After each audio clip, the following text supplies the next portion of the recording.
Hello friends, मैं doctor Ashutosh Upadhyay आपके अपने channel geography by doctor Ashutosh में आपका हार्दिक स्वागत करता हूं।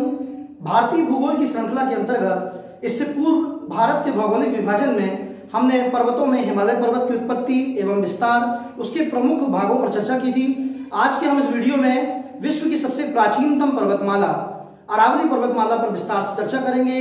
उनके विभिन्न बिंदुओं जिनसे एग्जाम में क्वेश्चन आते हैं उन पर चर्चा करेंगे। जैसा कि आपको मैंने हिमालय में बताया था कि हिमालय पर्वतमाला विश्व की नवीनतम युवा वलित पर्वत है या नवीनतम पर्वतमाला है, उसी प्रकार अरावली पर्वतमाला विश्व की सबसे प्राचीनतम पर्वतमाला है।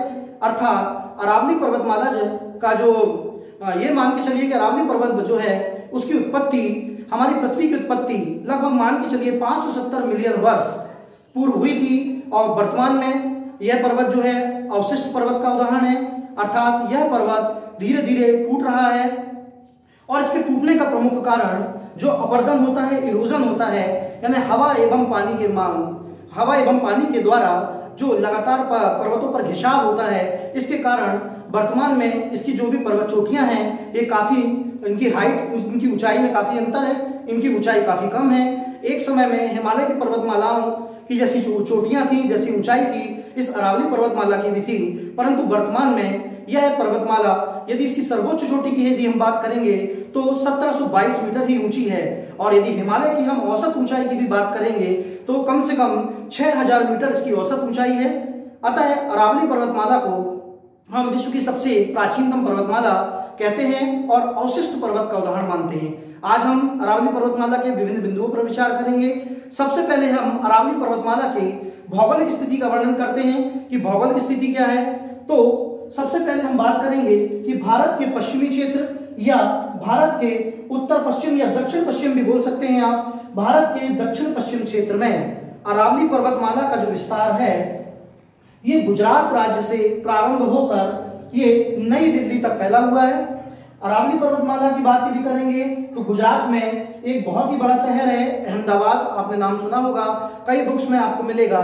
हिम्मतनगर, पालनपुर, यहां से प्रारंभ होकर गुजरात के पश्चात राजस्थान के बाद हरियाणा का दक्षिणी भाग और अंत में ये नई दिल्ली में एक टूटी फूटी पहाड़ियां जिसको हम रायसीना हिल्स के नाम से जानते हैं। हमारा राष्ट्रपति भवन जो है इन्हीं अरावली पर्वतमाला के भ्रंश या टूटे हुए भाग पर स्थित है। एक बार हम फिर से रिवीजन करते हैं कि अरावली पर्वतमाला का प्रारंभ यदि हम बात करेंगे तो गुजरात में अहमदाबाद से लेकर नई दिल्ली में मजनू का टीला नामक स्थान है या रायसीना हिल्स पहाड़ी है। तो रायसीना हिल्स जिस पर हमारा राष्ट्रपति भवन स्थित है, यही अरावली पर्वतमाला का टूटा हुआ भाग है। अर्थात हम यह कह सकते हैं कि अरावली पर्वतमाला का जो विस्तार है यह 4 राज्यों में है। नंबर 1 गुजरात के पश्चात राजस्थान के बाद हरियाणा का दक्षिणी भाग और उसके पश्चात नई दिल्ली। गुजरात के बाद में हम देखेंगे ये राजस्थान भाग है हमारा, राजस्थान के बाद ये हरियाणा का दक्षिणी भाग बोल सकते हैं हम, दक्षिणी हरियाणा और नई दिल्ली। अब ये जो हमारा जो विस्तार है तो इन पहाड़ियों को अलग अलग क्षेत्रों में अलग अलग नाम से जाना जाता है। अब प्रश्न यह उठता है कि इस पर्वतमाला का सर्वाधिक विस्तार किस राज्य में है। तो अरावली पर्वतमाला का सर्वाधिक विस्तार राजस्थान क्षेत्र में है। राजस्थान क्षेत्र में इन्हें अलग अलग क्षेत्रों में अलग अलग पहाड़ियों के नाम से जाना जाता है। जैसे यही राजस्थान क्षेत्र में उदयपुर में इसे जग्गा पहाड़ी या जरगर पहाड़ी के नाम से जाना जाता है। उसी प्रकार राजस्थान के अलवर क्षेत्र में इसको हर्षनाथ की पहाड़ियां कहा जाता है। और यही जो अरावली पर्वतमाला है जब दिल्ली में पहुंचती है तो दिल्ली में से रायसीना हिल्स के नाम से जाना जाता है। हमारे भारत का जो राष्ट्रपति भवन है उसे जब उसका एड्रेस आप देखते हैं तो रायसीना हिल्स बोला जाता है। तो यह जो रायसीना हिल्स है इसी अरावली पर्वतमाला की टूटी फूटी पहाड़ी या टूटा हुआ भाग जो है नई दिल्ली में, उस पर ही हमारा राष्ट्रपति भवन बसा हुआ है। और यह क्वेश्चन भी कई बार आया है कि जो भारत का राष्ट्रपति भवन है उसके वास्तुकार कौन थे। तो एडवर्ड लुटियंस जो थे ये हमारे भारत के राष्ट्रपति भवन जो है इसके वास्तुकार थे। एक बार पुनः चर्चा करते हैं, हम इसका विस्तार देखते हैं। अरावली पर्वतमाला का विस्तार गुजरात, राजस्थान, दक्षिणी हरियाणा एवं नई दिल्ली तक 4 राज्यों में विस्तृत है। और यह जो अरावली पर्वतमाला है, यह पर्वतमाला विश्व की सबसे प्राचीनतम पर्वतमाला है और हिमालय हमारा सबसे नवीनतम पर्वतमाला के अंतर्गत आता था। ये इसका जो उत्पत्ति की बात यदि हम करें तो जो प्री कैम्ब्रियन जो काल था, उस टाइम पीरियड के अंतर्गत मानी जाती है।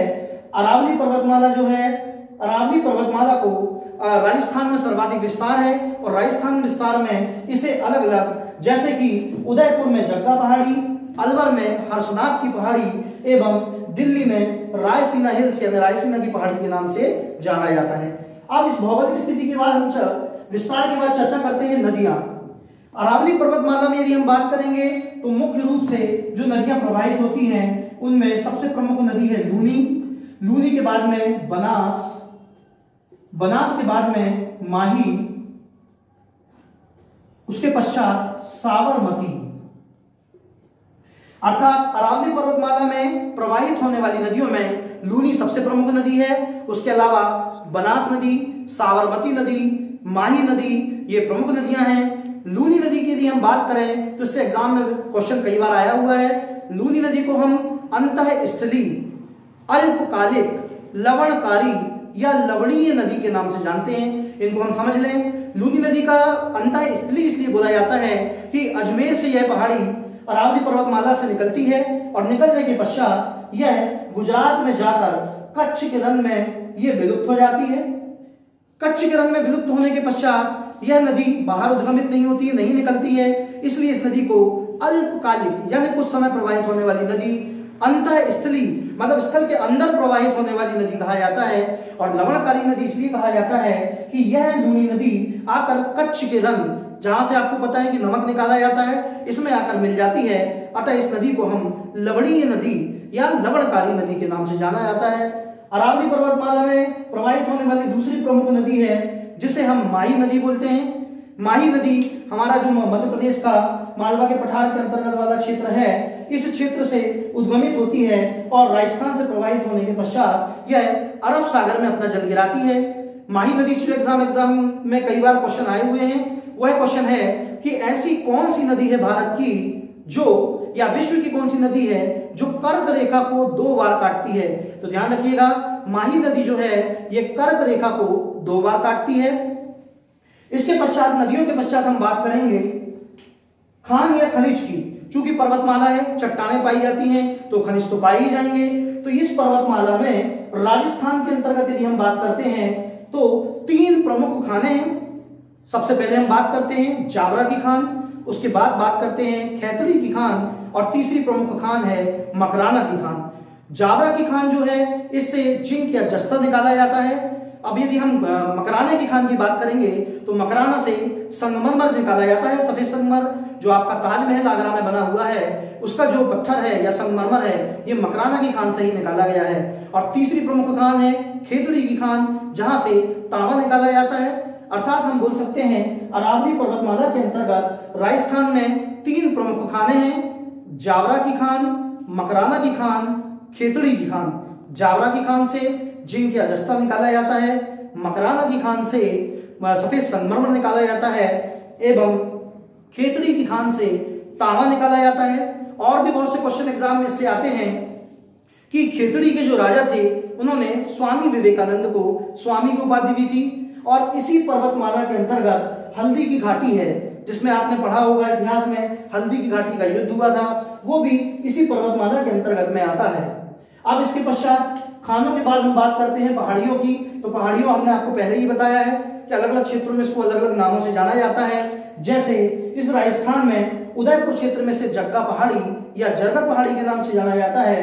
अलवर में इसको हर्षनाथ की पहाड़ियां कहा जाता है और दिल्ली में रायसीना हिल्स या रायसीना की पहाड़ी कहा जाता है।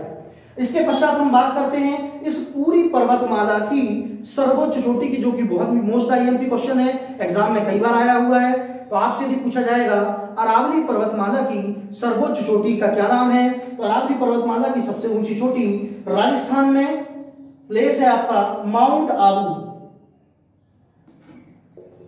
राजस्थान में आपकी जगह पड़ती है माउंट आबू। इस माउंट आबू में आपका जो सर्वोच्च चोटी है उसका नाम है गुरु शिखर, जिसकी यदि हम ऊंचाई की बात करेंगे तो 1722 मीटर ऊंची है। यह अरावली पर्वतमाला की सर्वोच्च चोटी है। और ये जो माउंट आबू जो है ये राजस्थान के अंतर्गत सिरोही जिला आता है। और जगह का नाम पूछा जाएगा तो माउंट आबू जो है ये दिलवाड़ा के जैन मंदिरों के लिए भी प्रसिद्ध है। इस माउंट आबू में दिलवाड़ा के जैन मंदिर जो है ये बहुत ही प्रसिद्ध है। तो सबसे पहला क्वेश्चन तो ये बना आपका, अरावली पर्वतमाला की सर्वोच्च चोटी कौन सी है? तो उसका नाम है गुरु शिखर।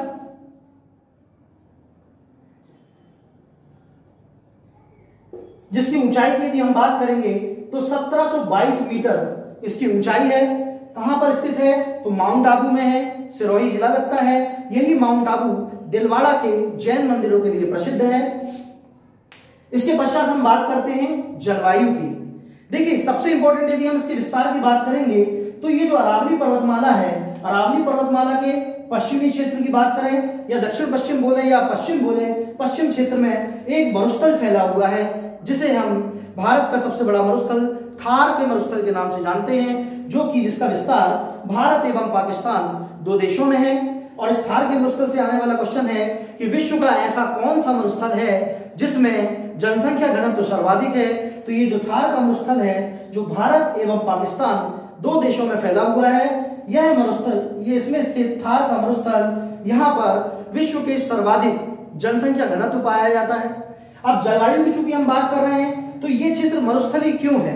इस क्षेत्र में पानी क्यों नहीं है, वर्षा अधिक क्यों नहीं होती है? तो आप जब मानसून पढ़ेंगे तो आपको पता होगा कि हमारे यहाँ सर्वाधिक वर्षा जो भारत में होती है ये दक्षिण पश्चिम मानसून से होती है। और दूसरी प्रमुख बात है कि हमारा जो मानसून है जो दक्षिण पश्चिम से आता है, तो यदि हम वर्षा की भी बात करेंगे तो सर्वाधिक जो वर्षा है हमारे यहाँ वो पर्वतीय क्षेत्रों से होती है, पर्वतों के टकराने से बारिश होती है। वर्षा का जो परसेंटेज है वो सर्वाधिक पर्वतीय वर्षा के द्वारा होता है। तो दक्षिण पश्चिम मानसून से जब अलग अलग धाराएं उठती हैं तो ये धाराएं जब अरावली पर्वतमाला के पास से गुजरती हैं तो आपको पता है कि जब पर्वतमाला की या पर्वत की ऊंचाई अधिक होगी तो ये जो धाराएं आएंगी दक्षिण पश्चिम मानसून के द्वारा जो शाखाएं आती हैं धारा, जब ये पर्वत से टकराती हैं तो उस स्थान पर बारिश करती हैं। चूंकि अरावली पर्वतमाला की ऊंचाई काफी कम है, टूटा हुआ है, अवशिष्ट पर्वत है, अतः ये जो धाराएं हैं, ये जो अरब सागर की शाखा की जो धाराएं हैं, ये धाराएं अरावली पर्वतमाला के समानांतर होती हैं और पर्वतों की ऊंचाई अधिक ना होने के कारण ये धाराएं सीधी निकल जाती हैं और हमारे पंजाब क्षेत्र में बारिश करती हैं। परंतु अरावली पर्वतमाला के यदि हम पश्चिम की बात करें में स्थित थार का जो मरुस्थल है ये सूखा रहता है। यदि पर्वत यहाँ के ऊंचे होते तो इन क्षेत्रों में भी बारिश होती, यह क्षेत्र मरुस्थलीय नहीं होता। तो ये जो जलवायु की यदि बात करेंगे तो यहाँ का वर्षा का स्तर जो है काफी कम होता है क्योंकि इन क्षेत्रों में पर्वतों की ऊंचाई अधिक नहीं है, कम है। अब यदि हम बात करेंगे तो इस अरावली पर्वतमाला के, यदि अरावली पर्वतमाला के हम पूर्व की बात करें, इस पूर्व में हमारा मध्य प्रदेश है। मध्य प्रदेश में स्थित मालवा का पठार का जो क्षेत्र है वो इस अरावली पर्वतमाला से लगा हुआ है। तो मालवा का पठार जो है यहाँ पर काली मिट्टी पाई जाती है और काली मिट्टी पाई जाने के कारण यहाँ कपास की खेती, आपको पता है कपास की खेती काली मिट्टी में ही होती है। काली मिट्टी सर्वथा उपयुक्त होती है कपास के लिए। यही कारण है कि हमारे क्षेत्र में कपास के कारण कपड़े की मिल है। इंदौर भी जानते हैं मालवा के पठार के अंतर्गत, उसको कपड़ा राजधानी बोला जाता है। तो ये जो गुजरात का क्षेत्र है ये मालवा के पठार, अरावली पर्वतमाला के अंतर्गत अहमदाबाद जो क्षेत्र है या गुजरात का क्षेत्र है ये मालवा के पठार से लगा हुआ है। यही कारण है कि अहमदाबाद, सूरत, गुजरात के अंतर्गत इन क्षेत्रों में काली मिट्टी पाए जाने के कारण कपास की खेती अधिक होती है और कपड़े की जो मिल है वो इन क्षेत्रों में पाई जाती है। तो ये तो प्रमुख बिंदु मैंने विस्तार से चर्चा किए हैं। इसके नोट्स मैं पीडीएफ में आपको प्रोवाइड करा दूंगा। बस कॉन्सेप्ट आप समझ लीजिए, इसकी लोकेशन समझ लीजिए, इसके कारण समझ लीजिए, किन कारणों से ये क्षेत्र मरुस्थलीय है, इनका भौगोलिक विस्तार क्या है, कौन कौन सी नदियां यहाँ पर प्रवाहित होती हैं और एग्जाम में कौन कौन से क्वेश्चन आते हैं। एक बार हम फास्ट रिवीजन कर लेते हैं। सबसे पहले हम बात करेंगे विस्तार की। तो दक्षिण पश्चिम में या पश्चिम में गुजरात से लेकर या गुजरात में अहमदाबाद से लेकर नई दिल्ली में रायसीना हिल्स या रायसीना की पहाड़ी तक इस पर्वतमाला, यदि विस्तार यदि लेंथ की बात करेंगे तो मान के चलिए लगभग 900 किलोमीटर में, अलग अलग बुक्स में अलग अलग दिया हुआ है, किसी में 850 है, किसी में 800 है, किसी में 900 है। तो लगभग, क्योंकि ये टूटी फूटी है, एग्जैक्ट निकल नहीं सकता, तो लगभग 900 किलोमीटर के में ये विस्तारित है। दक्षिण पश्चिम से लेकर उत्तर पूर्व हम बोल सकते हैं। और अब यदि राज्यों की बात करें तो प्रमुख रूप से 4 राज्यों में विस्तृत है। पहले गुजरात, उसके बाद में राजस्थान, फिर दक्षिणी हरियाणा, फिर नई दिल्ली। यदि प्रश्न आता है अरावली पर्वतमाला का सर्वाधिक विस्तार कहां पर है, तो अरावली पर्वतमाला का सर्वाधिक विस्तार राजस्थान में है। फिर क्वेश्चन आएगा अरावली पर्वतमाला की सबसे ऊंची चोटी कौन सी है या सर्वोच्च चोटी क्या है, तो राजस्थान में माउंट आबू में स्थित गुरु शिखर, जिसकी ऊंचाई 1722 मीटर है, यह अरावली पर्वतमाला की सबसे ऊंची चोटी है। ये माउंट आबू जो है, इससे क्वेश्चन एग्जाम में कई बार आया हुआ है। ये अन्य किस चीज के लिए प्रसिद्ध है, तो दिलवाड़ा का जैन मंदिर, जैन मंदिरों की एक श्रृंखला है यहाँ पर, तो ये दिलवाड़ा के जैन मंदिरों के लिए ये माउंट आबू प्रसिद्ध है। नदियों की यदि बात करेंगे तो इस अरावली पर्वतमाला की सबसे बड़ी एवं प्रमुख नदी है लूनी नदी, जिसे अंतःस्थलीय अल्पकालिक लवणकारी या लवणीय नदी भी कहा जाता है। और यह लूनी नदी जो ये अजमेर से निकलकर अरावली पर्वतमालाओं से होती हुई आपके गुजरात में कच्छ के रण में के दलदल में समा जाती है और बाहर नहीं आती, इसलिए इसको अंतःस्थलीय या अल्पकालिक नदी कहा जाता है। और लवणकारी इसलिए क्योंकि कच्छ के रण से नमक निकाला जाता है और यह नदी कच्छ के रण में विलुप्त हो जाती है। इसके पश्चात बनास नदी, माही नदी। माही नदी की यदि बात करें तो इससे भी क्वेश्चन आता है कि विश्व की ऐसी कौन सी नदी है या भारत की ऐसी कौन सी नदी है जो कर्क रेखा को 2 बार काटती है, तो ये मालवा के पठार वाला क्षेत्र, विंध्याचल वाला क्षेत्र जो है, यहां से ये नदी निकलती है और अरावली पर्वतमाला के क्षेत्र में जाती है और वापस अरब सागर में जाके प्रवाहित होती है या अरब सागर में जाकर मिल जाती है। तो ये देखिएगा यहां से हमारी कर्क रेखा गुजर रही है, तो आपने देखा होगा एक बार इस क्षेत्र से काटा और जब ये रिटर्न होती है एक बार इस क्षेत्र से, अर्थात माही नदी कर्क रेखा को 2 बार काटती है। एग्जाम में कई बार क्वेश्चन आया हुआ है। इसके अलावा और भी नदियां, साबरमती नदी है, बनास नदी है, और भी आपकी सहायक नदी में बहुत सारी नदियां आएंगी आपकी। ये नदियां अरावली पर्वतमाला में प्रवाहित होती हैं। अब यदि हम बात करेंगे, यहाँ अरावली पर्वतमाला चूंकि चट्टाने हैं तो यहाँ पर माइंस पाई जाती हैं, खाने पाई जाती हैं, खनिज प्राप्त होते हैं। तो 3 प्रमुख खाने, खेतड़ी की खान, मकराना की खान और जावरा की खान, 3 प्रमुख खाने जो है इस पर्वतमाला के अंतर्गत हैं। खेतड़ी की खान जो है इससे हमें तांबा प्राप्त होता है, जावरा की खान से हमें जिंक या जस्ता प्राप्त होता है, एवं मकराना की खान से हमें सफेद संगमरमर की प्राप्ति होती है। हमारे आगरा में स्थित ताजमहल जो है, इसमें जो सफेद संगमरमर इसी मकराना के खान से ही लगाया गया है या ले जाया गया है। इसके अलावा खेतड़ी के जो राजा थे, उन्होंने जो स्वामी विवेकानंद जी को स्वामी की उपाधि दी थी। अब उसके अलावा यदि हम बात करते हैं, हमने आपसे बात की थी जलवायु की, तो आपको पता है कि इस अरावली पर्वतमाला के उत्तर भी बोल सकते हो आप या पश्चिमी क्षेत्र में हमारा एक मरुस्थल, थार का मरुस्थल, जो भारत का सबसे बड़ा मरुस्थल है, जो भारत एवं पाकिस्तान ये 2 देशों में फैला हुआ है। और ये क्वेश्चन भी आता है विश्व का ऐसा कौन सा मरुस्थल है जहां पर जनसंख्या घनत्व सर्वाधिक है, तो थार का मरुस्थल जो है ये पाया जाता है। इस अरावली पर्वतमाला में यदि पूछा जाएगा कि अरावली पर्वतमाला की लंबाई कितनी है, तो लगभग 900 किलोमीटर में गुजरात से लेके नई दिल्ली तक फैली हुई है। और हमारा जो राष्ट्रपति भवन है, जिसके वास्तुकार एडवर्ड लुटियंस थे, उन्होंने राष्ट्रपति भवन जो बनाया है वो इसी रायसीना हिल्स जो है, जो वास्तुकार थे, तो रायसीना हिल्स पहाड़ी पर ही हमारा जो राष्ट्रपति भवन जो है ये बना हुआ है। इसके अलावा यदि हम बात करते हैं जलवायु की, तो हमने आपको बताया कि बहुत ही कम, चूंकि मरुस्थलीय क्षेत्र है, वर्षा का स्तर काफी कम है, क्योंकि यहाँ की पर्वतों की चोटियां काफी नीचे हैं, ज्यादा ऊंचाई नहीं है। अधिकतम ऊंचाई 1722 मीटर आपने देखी है, इस कारण इस क्षेत्र में बारिश बहुत कम होती है। अरावली पर्वतमाला से महत्वपूर्ण बिंदुओं पर हमने चर्चा की।